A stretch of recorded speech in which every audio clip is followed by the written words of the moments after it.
Thank you very much. Hello Enzo, thanks for your time. Reece James and Romeo Lavia, they came through okay there, 45 minutes. Are they recovered okay and available to start if needed? Yes, we are very happy for both. They played 45 minutes the other day and now they are available for next games. And they can complete the full 90 if you pick them to do so? Yeah, they are available, and as we said since we start, we're going to try also to manage a little bit both because they are a bit, delicate situation. Oh, Noni Madueke was taken ill, wasn't he, on Friday? Is that right? How's he? He's back. He's training with us, so he's 100% fit. You love talking about transfer speculation, I know that. But in terms of outs, because you know you need some to go out this window, you've said so. Is there any movement with Carney or Ben at the moment? No, we don't need. It's because we don't need player to go out. It's simply because probably they are players that they want to play more, so probably there is a chance for them to leave. Is there any movement, solid movement for either of them at the moment? No, at the moment. And with Ben, he obviously understands the situation. He's a very senior player here with a big pedigree here. How is he around the place? Has he accepted the situation? Is he still working hard? He has been top. I have to say that he has been top. Very professional, work hard, and I said that I feel shame because of that situation. But in terms of behave, he has been very good. Trevoh Chalobah is obviously on loan at Crystal Palace. He didn't play in the FA Cup for what was described as a contractual issue.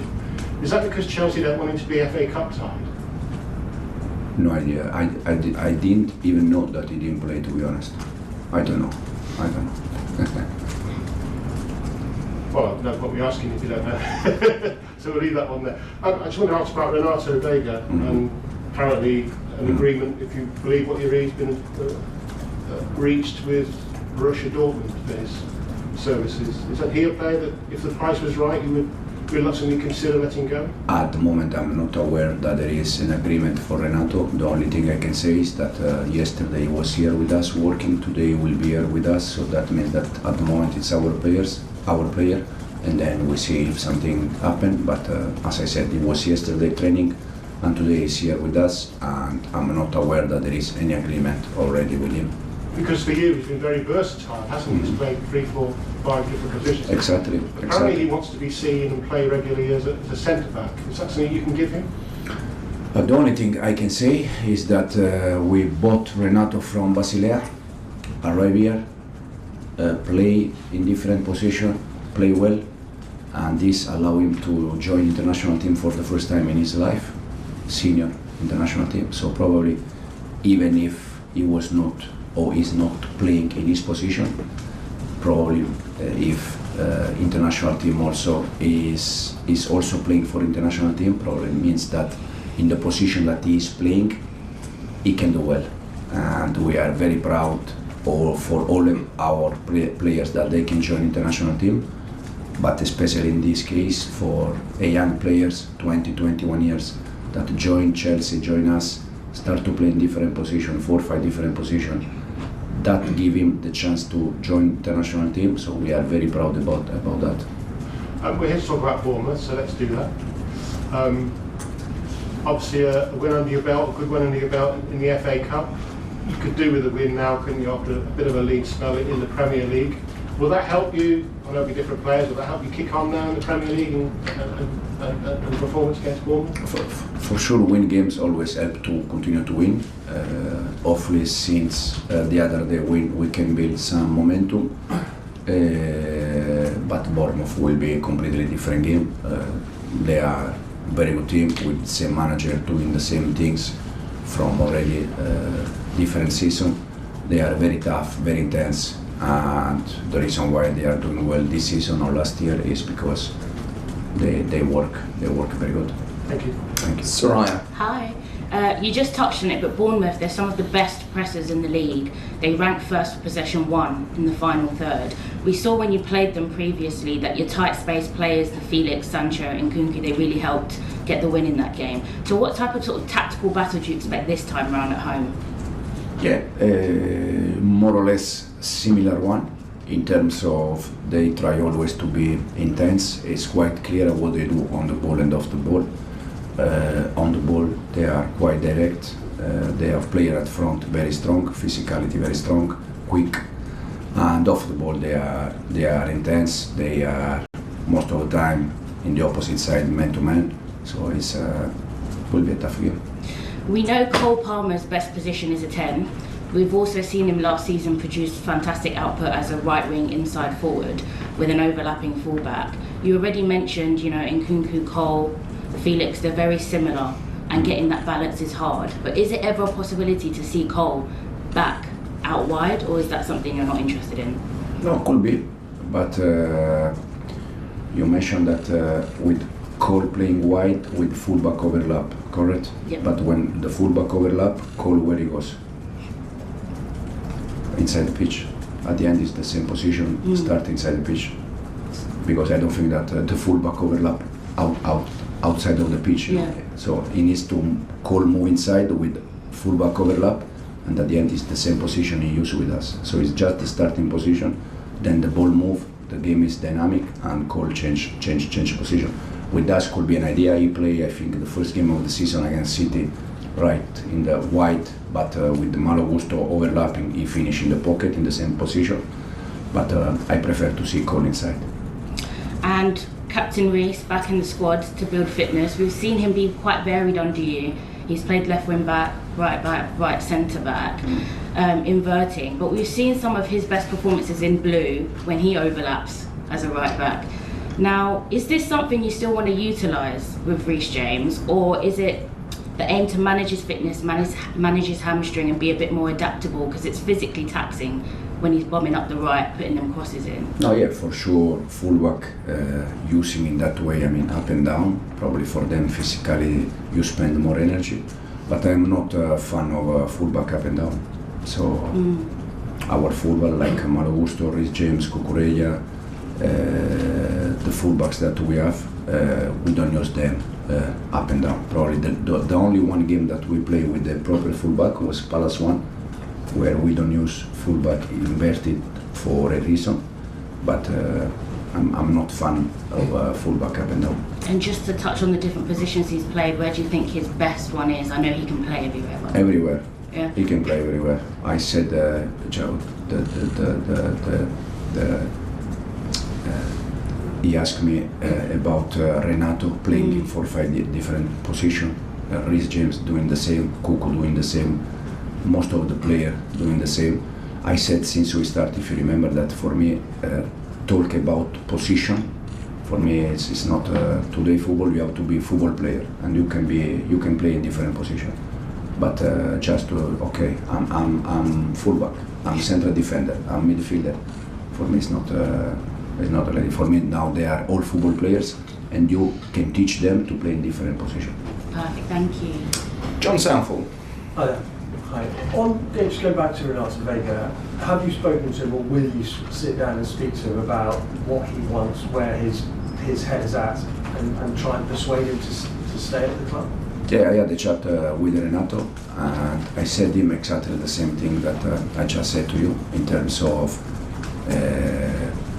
playing in the position that he is playing with us, that give him the chance to join international team, and also probably give him the chance to be to get speculation around him. So that means that clubs probably are looking for him, and clubs are looking for players that they are doing well.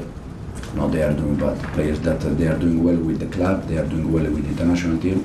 And as I said, for me, if there is a player that just want to play in one position, they want to struggle. They have to adapt. They have to play in different positions. They have to learn to play in different positions, because it's a good thing for the team and for the club. And how did he take that? Because I presume he also wants to play regularly as well, does he?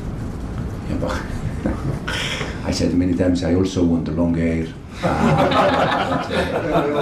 We have more than 20 players, 25 players, and they all want to play, but it's not possible. And on that front, obviously you haven't got a European football till March, so is keeping everybody happy becoming more of an issue? If we can, yes, but knowing that it's impossible because the ones that they are not playing, they are not going to be happy. So our target is just to try to, first of all, to do the best for the club and for the team. That means try to win games, and then also if we can keep the players happy, we are happy. But it's not the reality. The player, they are happy just if they play. If they don't play, they are not happy. And is that why you might have to move some out in January because players aren't going to be happy, are they, if they're not playing? Yeah, but if you want to move all the players that are not happy, we stay here with 12 players. So it's not. No, our intention is not to move players. Ben Chilwell obviously is different in that regard. Yeah. And you said he's been a really good professional, Yes. and you feel ashamed that he's got to go. So why hasn't it worked? What has happened that he doesn't fit in here? No. First of all, because it's my choice, and the reason why I said probably because I can see Malo Gusto or Rhys James or Cucurella doing different kind of job during the game, and I think Chilwell is top fullback, probably doing that kind of job up and down, and give him the opportunity in the past to win titles, to be with the international team. But I struggle to see Ben doing different kind of things. Rob. Hi, Enzo. Nicholas Jackson hasn't scored in almost a month. After such a good start to the season and all the praise that he got, is it difficult now to sort of manage his expectations of himself when he's still only 23? He's had a great spell and now a little bit of a lull. How do you kind of keep his head up? Not just continue to work in the way he's working. As you said, he scored many goals at the beginning of the season. Now there are games that he's not scoring, but we are completely happy with Nicolas. We don't judge Nicolas just because of the goal. We judge Nicolas for different kind of things. And as I said already, I spoke with Nicolas a few days ago. He's last year I think he scored 14-15 goals in Premier League without penalty. And Haaland, penalty. Salah, penalty. Cole Palmer, penalty. And if you score 14-15 goals in Premier League and you add 4 or 5 penalty, no more than that, at the end it's 20 goal striker. And this year he scored already 9-10, I don't know, with 2-3 more penalty, was already 13-14. So it's for Nicolas. It's not Nicolas is doing well. He's scoring goal with us without penalty. That for a 9 is not a normal. Almost all the 9 in clubs shoot penalty. So we are completely happy with Nicolas, and he has to continue to work in the way he's working. And for sure he's going to score goals. Also has been a bit unlucky because in all the games that he didn't score, he had great chances to score. But sometimes you don't score. But he has to continue in the same way. And as a player that was a defender like yourself, what sort of guidance do you give then to an attacking player who's stopped scoring? Say again, sir. I mean, you were a defender when you played. So what advice and technical guidance are you able to give to an attacking player? I was attacking midfielder. Were you? No, anyway, it's just Nicolas, as I said, he has to continue to work, and for sure he's going to score goals. And we'll finish this section with Liam. Hi Enzo. Just to bring it back to Trevoh, you didn't end up working with him for very long because of the season and then everything in the summer. So is he someone that you'd be interested in working with if the club were to recall him this I said already in the last press conference, he's Palace player, and I think it's a lack of respect to talk about the reason why I think all the managers always said the same. It's Palace player because it's like if I start to talk about Trevoh, probably for Oliver is not respect, for Glasner is not respect. If Oliver start to talk about our players, probably it's not good for me. So this is the reason why it's Palace player. He was here with us, working pre-season very well, and then he left. Now it's Palace player. Thank you.